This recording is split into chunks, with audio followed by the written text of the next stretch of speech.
भाजपा के विधायक ने ही अमित शाह और नरेंद्र मोदी पे बोल दिया हमला। देश को संभालने की बात करने वाले ही आज देश को बांट रहे हैं। भाजपा विधायक ने बोला पीएम मोदी कभी देश में शांति चाहते ही नहीं। लोकसभा में बहुमत के आंकड़े को ना छुपाना आज भाजपा के लिए अभिशाप बनता जा रहा है। कभी प्रधानमंत्री मोदी और अमित शाह के सामने ना बोलने वाले नेता भी आज प्रधानमंत्री मोदी का खुलेआम विरोध कर रहे हैं। मैं आपको बता दूं कि मणिपुर में हिंसा भड़ के 16 महीने बीत गए हैं और ये काफी लंबा वक्त होता है। अब तक इस मसले पे विपक्षी दल पीएम मोदी और केंद्र सरकार पे कटाक्ष कर रहा है और सवाल खड़े कर रहा है, लेकिन अब बीजेपी के भीतर ही इस मसले पे आवाज उठ रही है। शांति स्थापित करने के लिए मणिपुर और केंद्र सरकार के प्रयासों का कोई ठोस नतीजा अब तक नहीं निकलता दिखाई दे रहा है। अब तो सवाल भी ये उठाए जा रहे हैं कि यदि केंद्रीय बलों की मौजूदगी में हिंसा नहीं रुकती तो राज्य से उनको वापस बुला लिया जाए। भाजपा के ही एक विधायक का कहना है कि 60,000 केंद्रीय बलों के जवानों के मौजूदगी के बाद भी शांति नहीं आई। अब सवाल गंभीर है। एक और मणिपुर में हिंसा का सवाल है तो वहीं रोहिंग्या घुसपैठियों की संख्या भी कम नहीं हो रही है।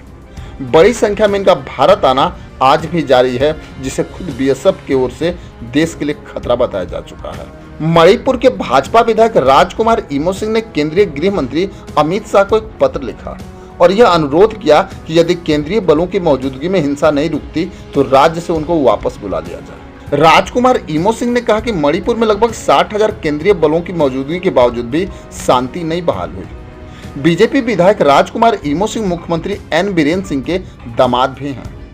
उन्होंने कहा कि मणिपुर में केंद्रीय बलों की मौजूदगी शांति स्थापित नहीं कर पा रही है, इसलिए बेहतर कि ऐसे बलों को हटा दिया जाए। केंद्रीय गृह मंत्री अमित शाह को लिखे गए अपने पत्र में विधायक राजकुमार इमो सिंह ने लिखा कि मई 2023 में संघर्ष शुरू होने के 16 महीने बाद उम्मीद थी कि हिंसा के दिन पीछे छूट जाएंगे और अस्थायी रूप से शांतिपूर्ण समाधान के लिए राजनीतिक बातचीत पर अधिक ध्यान दिया जाएगा।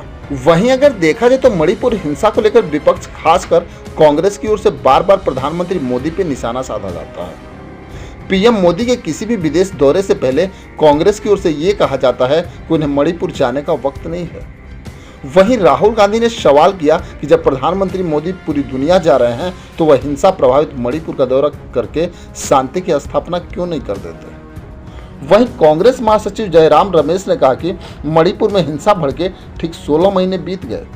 इस हिंसा में सैकड़ों लोगों की मौत भी हुई और हजारों लोग विस्थापित हो गए। अब सबसे बड़ी बात यह कि भाजपा के चाणक्य और गृह मंत्री अमित शाह जिस रोहिंग्या मुसलमानों की बात करते हैं और कहते हैं कि वो बंगाल में घुस चुके हैं, लेकिन अब उनके ही सरकार में रोहिंग्या मुसलमान मणिपुर को चला रहे हैं। वैसे भी मणिपुर में भाजपा की सरकार है और भाजपा देश को अगर देखा जाए तो गुमराह करने का प्रयास कर रही है। खैर, इसमें आपकी क्या राय है हमें कमेंट बॉक्स में जरूर लिखेंगे। बस आज के लिए इतना ही, फिर मिलेंगे। जय हिंद।